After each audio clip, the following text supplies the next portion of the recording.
Hello, my name is Kevin. I am a First Nations advocate with Dementia Australia. For more than 50,000 years, we have come together to trade knowledge, to learn and to teach. Today, we join to keep up that tradition. So with that in mind, we now pay our respects to the traditional owners, to elders past and present, to those First Nations people joining us here today.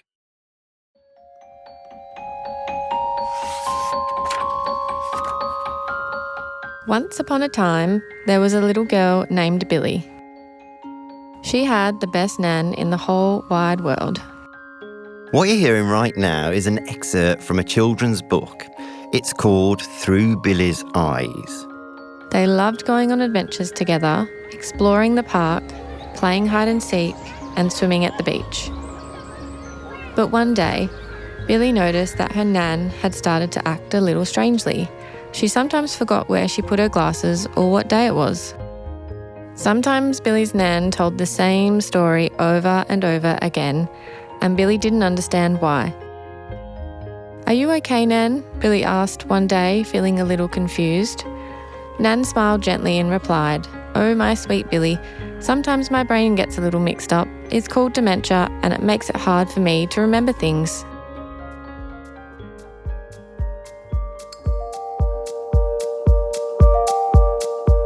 Welcome to Hold the Moment. We're back for our third season of the podcast. Hello, Jim. Hey, Haim, where's the time gone? I know, it's flying by when you're having fun, isn't it? So we started working on this not all that long after your initial diagnosis. Yeah. How are things going? How are things tracking? Because we've sort of been following your journey as well. Yeah, I think when I got my diagnosis, as you know from our chats, it was devastating to get that diagnosis, and you go down a black hole and it's so scary, especially when you see your scans and somebody points out what's going on. It's terrifying. And then you do your deep dive and then you expect to go on a set out journey.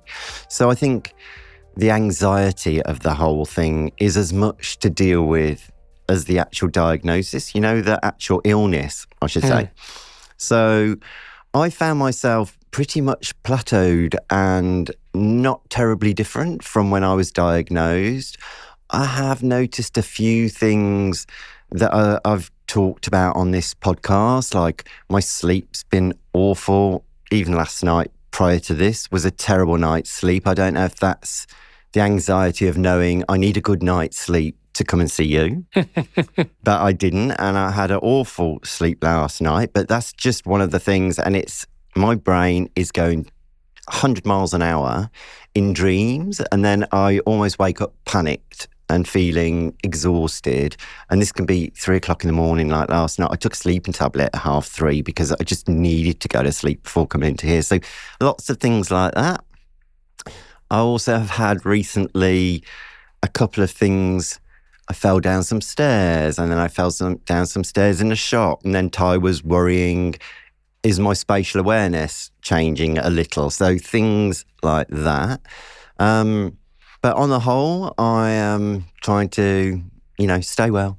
You're looking fit and healthy. You're still exercising a lot? Massively, doing my fitness. If I ate any healthier, you could write a cookbook on me, I swear. You'd be a green bean. Mm-hmm. Yeah. It's really, really super healthy what I eat.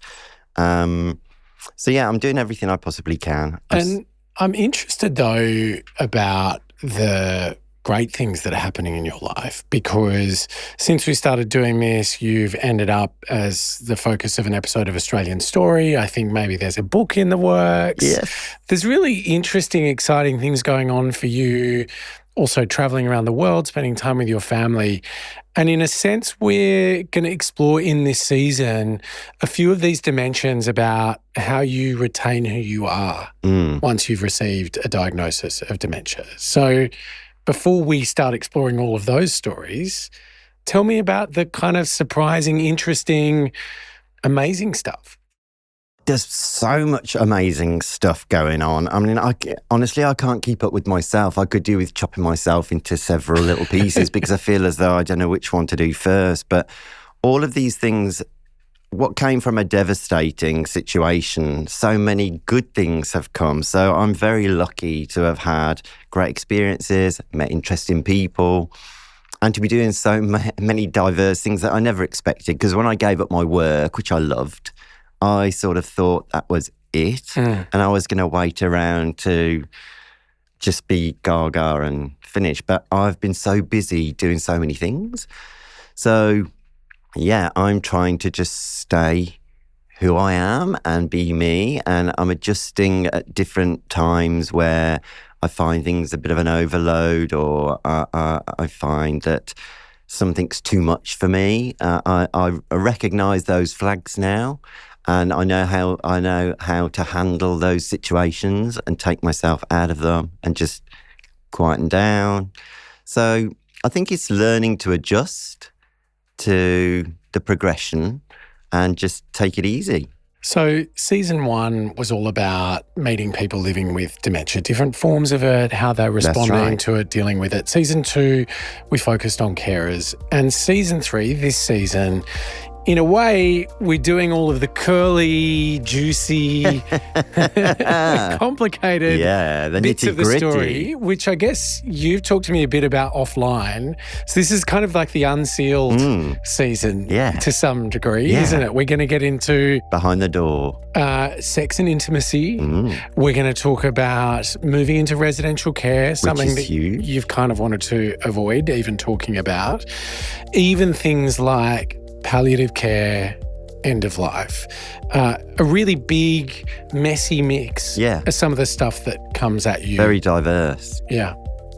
Yeah, I'm very interested in all of the above and meeting those people who've walked the walk. And so it's been a fascinating journey to listen to these people doing who have experienced this ahead of me. So for all the little things that make you curious about living with dementia, that you wonder about, that you don't want to ask, you've had a diagnosis and you're nervous to talk about, you know someone that's living with it and you don't want to be sort of insensitive, all of that we're cramming into this season. Yeah, so Amy, you're absolutely right. I am so looking forward to us getting stuck in to all of this and meeting these people and seeing how they've got on. So we need front row seats. And if you thought some of the people we've met so far were big characters, just wait till you wait till you meet this lot.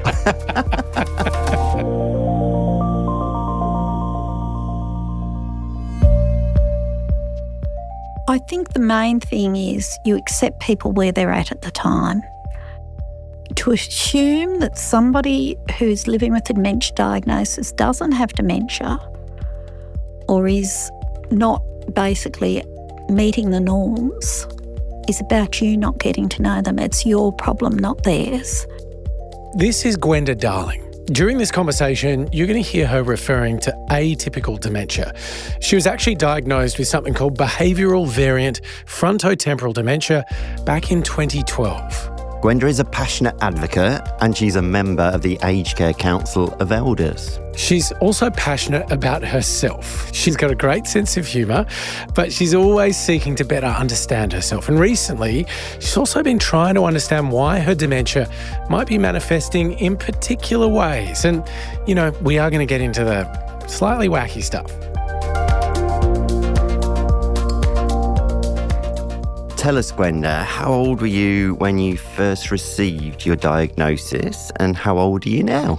I was only 59 and I worked out it was January 2012. So it will be 14 years in January, which is only 6 weeks away since I was diagnosed. And I was given 5 years if I took medication, 3 without. So when you were first diagnosed, they said 5 years. What was the 5 years? 5 years with medication. If I took medication, the medication he wanted to give me, they would have given me 5 years. But I also... 5 years to live? 5 years to live. And I also knew, and he said 3 without.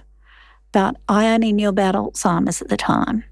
So I accepted his diagnosis. And if I was going to go, I was going to go quickly.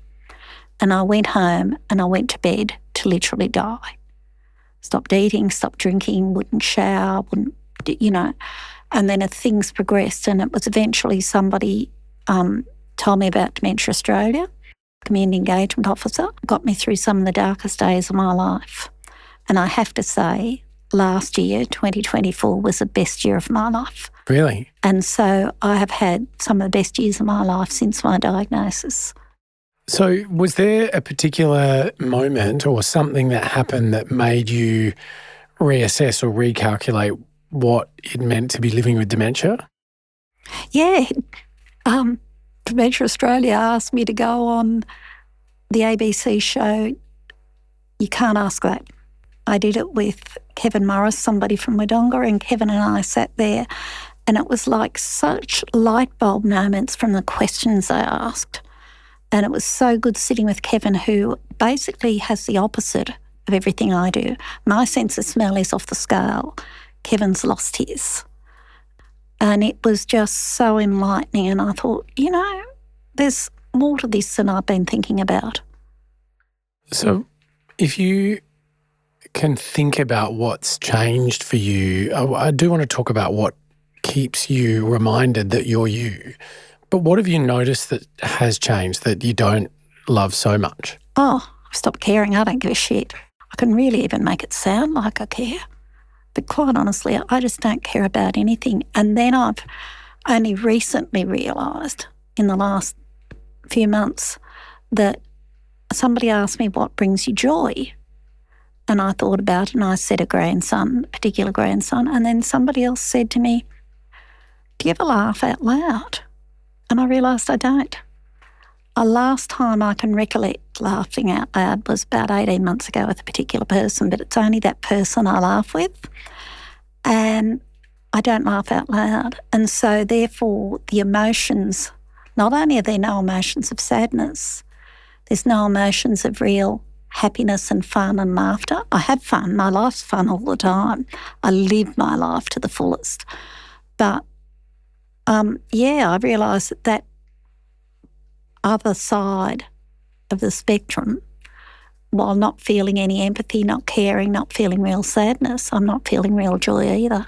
I remember the first time I sat down and talked with Jim at the very beginning of this, you were really still quite distressed about losing your driver's license. Yeah. This was a big thing for you, not really having the grandkids on your own, being able to go and pick them up. So are there things like that for you which you've lost or don't have the capacity to do that you sort of pine for or feel something about? The biggest loss of my life was losing my driver's licence, and we don't talk about it for the loss and grief process, but it was definitely the biggest loss. But the second biggest loss for me was I went to get my first tattoo last Easter Saturday. Wow, you've got a tattoo. And I've got 3 now. Wow. And I couldn't sign my name. And I went into shock about the fact that I couldn't sign my name. And I rang a friend who's a neuropsychologist and said to her, I can't sign my name. And she said, repetition, repetition, repetition. And it reminded me, we never underestimate the neuroplasticity of the brain. Got to keep doing it. We've got to keep doing it. We've got to keep doing it. And she said, learn to play the piano or something. I said, not going to happen. But we laminated my signature, got it off my pension card, laminated the signature, traced and traced and traced. And now I'm pretty well back to what was my signature. I can do it sometimes, but one day I wanted it perfect and it took me 8 goes, which means, but I can still do it. Have you had anything happen like that? Is there something that you've lost that you could do that you've sort of surprised you? Yeah, I mean, I was finding that when Ty introduced no screen time after 9 o'clock, like because of going to sleep and all the research he'd done. And then, so now we're avid book readers, and I have a pile of books next to the bed that I try and plough my way through. But I'd sort of lost interest because every time I went back to the book, I'd got to go back and back and back to try and find what I'd been reading about. And it was, but the more I've persevered, the more I keep doing and doing and doing it, the more I've sort of got back into it really of late. So I had started to just completely withdraw and think, I can't bother with the reading because it's just tiring. But I'm sort of getting back into it now. So I just know I've got to go and do a recap, and then I'm back in. Hey, Gwenda, I'm just wondering, did anybody in your family have dementia? Well, I wouldn't know because I'm older than both my parents were when they passed. My dad was 64. My mum was 72. My dad was an Aboriginal man who I've been fortunate enough to get his child welfare records. He was in Tasmania. He was born in 1906. He's a Palawa man. And he went off to World War II, came home, and like a lot of soldiers, he ended up with what shell shock it was called, PTSD. He was an Aboriginal man who couldn't own anything. He couldn't own property because even though he was good enough to go to war prior to the 67 referendum when Australia voted yes, Aboriginal people couldn't own anything. So it was own a piece of land. So it was a very different world. That's unbelievable. And I think the main thing is that with Aboriginal people, dementia is often mistaken as mental health or grog sick. And we've got to start asking the question, could it be something else? Could it be dementia? We've got to stop putting the blame on people, which is where I go with my modifiable factors. Stop trying to blame me for the fact I've got dementia. Let's look a bit further as to what it might be. And is it dementia? And I feel really strongly about that. I guess that's a common feature, isn't it, of when there's someone is trying to diagnose something, you can end up feeling very cornered with the questions, right? Yeah. And I've been very involved in Aboriginal communities and Aboriginal research, and we've now still working on modifying the KICA, the Kimberley Indigenous Cognitive Assessment. And because the diagnosis for different cultures can be very different. And I had the opportunity to meet with some Taiwanese people and seeing the way they do their diagnosis is very different. And I think there's no one size fits all. You see one person living with dementia, you see one person, you see one community that has people living in it with dementia, you see one community. And I think we've got to really broaden our thinking as a multicultural society. We need to broaden our thinking. And it's all very well to say, you know, Aboriginal people have a high percentage of people living with dementia. But what do we know as statistics really? How do we know what Aboriginal people are living with? How do we know? And how can we know? We can only know if we keep our minds open and really get to know who the person is.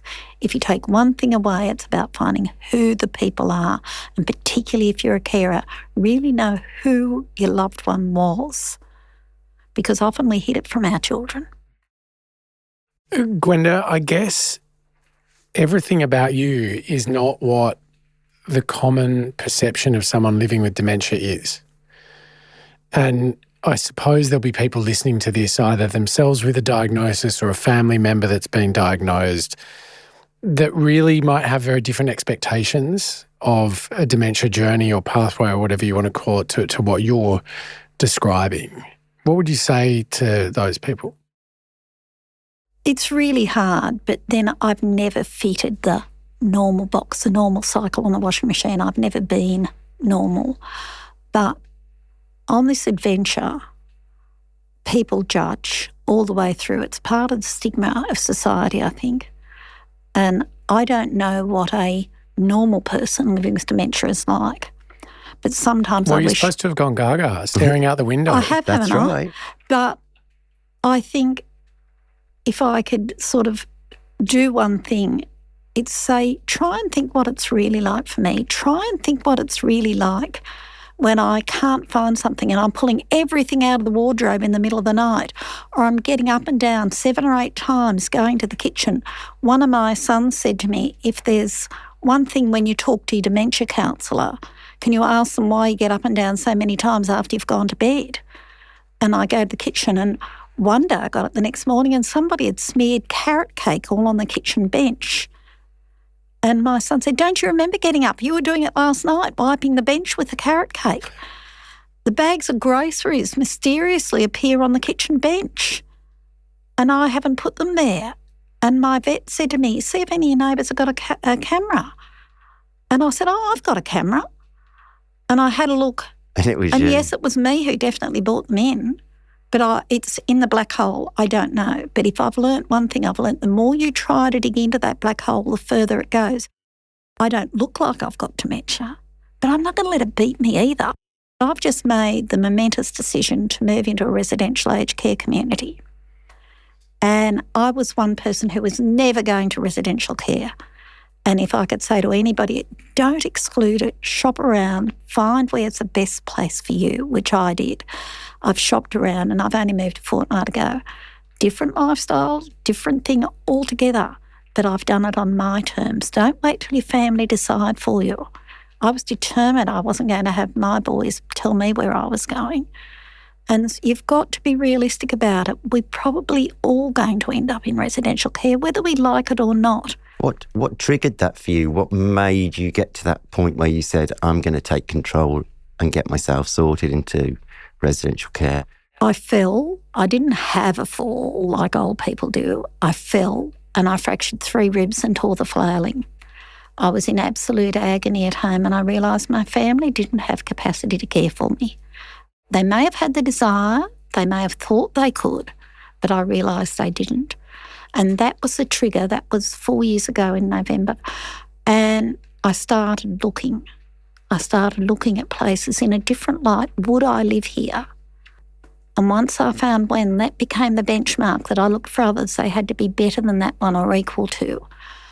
And I looked at from Tasmania to Darwin. So you were prepared to go all over? I would have gone anywhere in Australia.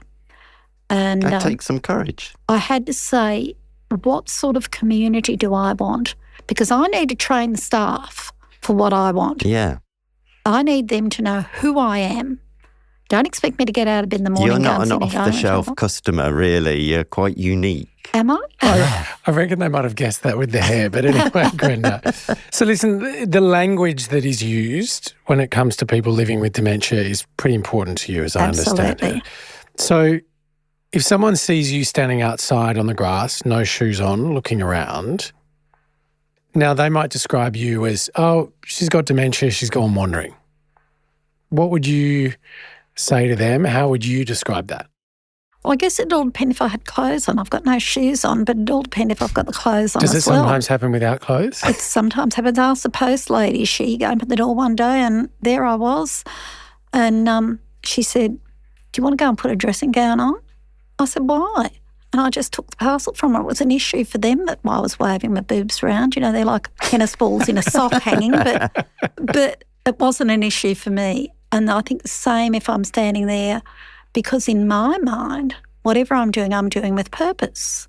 So they may think I'm wandering. God, I hate the word wandering. We're either exit seeking, as in trying to get out, we're walking, or in our mind, we're actually going somewhere or doing something or preparing for something. And if you saw me standing on the grass with nothing, no shoes on my feet, would you think to ask me, you know, what's happening for you? What are you doing? Because I may be communing with Mother Earth. I have one particular friend I always say to her, get your shoes off and stand barefoot in the dirt. And that's what I'm doing. I'm doing something very real for me. But that's your judgments. And with dementia, everything comes with a judgment. Everybody judges you. So explain that then for the child, the spouse, the relative that has come to see you, and you're standing in the middle of the median strip with no shoes on, maybe with clothes or not. They might be a bit worried. Is Gwenda safe? How do you want us to interact with that? Because I suppose that for me, as someone who's had a parent that's done some stuff that I'm like, well, that's unusual. What do you want us to do? I'd like you first of all to think about, is it your fear or is it something your loved one would have done anyway? Yeah. That's the first thing. Then if you see me standing in the median strip and how are you? What are you up to? What are we doing? Take the time to just... Would you like to come somewhere with me? Investigate. Yes, that's the word. Find out who I am. And what you're actually doing. What am I doing? Where am I? Because where am I in my head? So the offence comes really if somebody takes control and tells you you shouldn't be doing this or you shouldn't be here. You really want somebody to invest the time to understand why you think it's okay that you're doing what you're doing. Yeah? That's right, Jim. You've known me for 5 minutes. Do you think anybody would tell me what I shouldn't be doing? It would certainly Not even push Hame me. would. It would certainly push me to do something different, I can tell you. I'm just picturing the staff in this residential aged care facility and you training them at the moment, Gwenda. They're like the one with the pink hair's got no clothes she's on coming, in the middle of the she's garden. coming. Sounds like you on a Sunday morning. And it was actually interesting because one facility I asked straight out, can I walk around with no clothes on? They said, you can do what you like. Really? And other residents in that particular facility are very accepting, and it's about who am I as a person? And different things surprise you, like the not being able to sign my name. That snuck up on me. I went to the doctor and said, That's why can't I scary. sign my name? And he said, your cerebellum. I said, no, you told me that was a false. Nobody prepares you for this adventure. Nobody says you can expect this, only that you can expect to die. That's about the only thing you know. But nobody prepares you. I'm going to go where nobody else fears to go. Continence. I had in my advanced care directive, if I was doubly incontinent, I had no quality of life. Now, I've been to the urogynecologist. She wanted to do Botox. I said, no way. The braces just doesn't get there in time from the bladder to the brain, and all of a sudden, then it started coming out my bum. And you're sitting on the chair and you think, I've got to go and do a poo. And before you know it, it's already there and on the lounge room floor. You just don't get that message in time. But you look at me, who would ever think that I'd be doubly incontinent? If I was doubly incontinent, I had no quality of life. But I still do, because there's ways we can manage things. Yeah. I'm never going to learn to get the message from my bladder to my brain. Those neural pathways have gone. I can't save it, it's gone. So how can I manage it? Do you go on the clock? You find your own ways to manage That it. is key, really. And have you found a way to manage it? I think I manage it fairly well. I wear black frilly continence knickers. I don't have to wear those white, boring granny ones. But it's okay because they're comfortable. I can sit on a plane and it can come and I don't feel wet. No caffeine. You can go 8 hours at night with no caffeine. You can go, you're still up pulling everything out of the wardrobe or wiping the kitchen bench with carrot cake or doing other things, but you don't have to go to the toilet because you've got no caffeine. And that's about managing it. From my point of view, the value to doing this podcast and having these conversations is I think you're shedding light on this in a way that people have never really understood dementia to be. You know, there is this belief that once you get a dementia diagnosis, that's pretty much it. That's what I believed. I went home to die, literally went home to die. I went for a whole season, never saw the roses, never planted my sweet peas that year that I'd planted every St. Patrick's Day since I was a little girl with my dad. Never planted them that year because I was going to be dead. If I was going to die within 3 years because I wasn't taking medication, I was just going to do it and I was going to do it quick. And I realised I saw like a little light bulb turned on and said, well, look, you can either go with this and let it beat you or you can take control of it. And yes, it has beat me in some ways. And even this realisation that really I don't have a lot of joy. I can't laugh out loud. I would love to go and have a really big laugh. Don't you going to make me come over and tickle you in a minute to get that laugh out? I'd do anything for that. But seriously, I really think that we've got to say, okay, there are some changes. What is it? What's happening for me? Get that benchmark indicator and then go from there and see what you can do. And don't talk modifiable factors to me because I've never drunk, I've never smoked, I've never had an illegal drug, never had a cup of coffee, 5 kids always doing the strength-based exercise. And I got a diagnosis.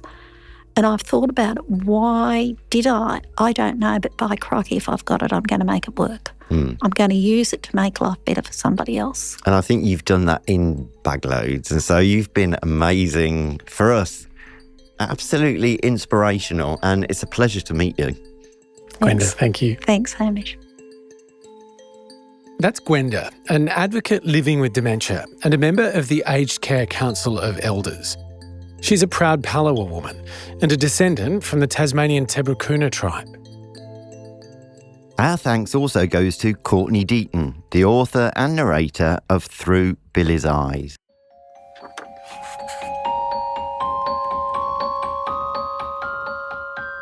Billy didn't know what dementia was, but she knew she wanted to help her Nan feel better. One day, Billy found an old photo album in the bookcase. It was filled with pictures of Nan as a young girl. In the photos, Nan was smiling and laughing with her family. Billy showed Nan the pictures, and together they went on a trip down memory lane, talking about all the happy times. From that day on, Billy and Nan continued to look at the photo album together, creating new memories and cherishing the old ones. Through the good days and the forgetful days, Billy and her Nan showed that even when things were hard, love could make everything better. And as they continued on their journey together, hand in hand, Billy knew that no matter what, her Nan would always be her Nan. And that was all that mattered.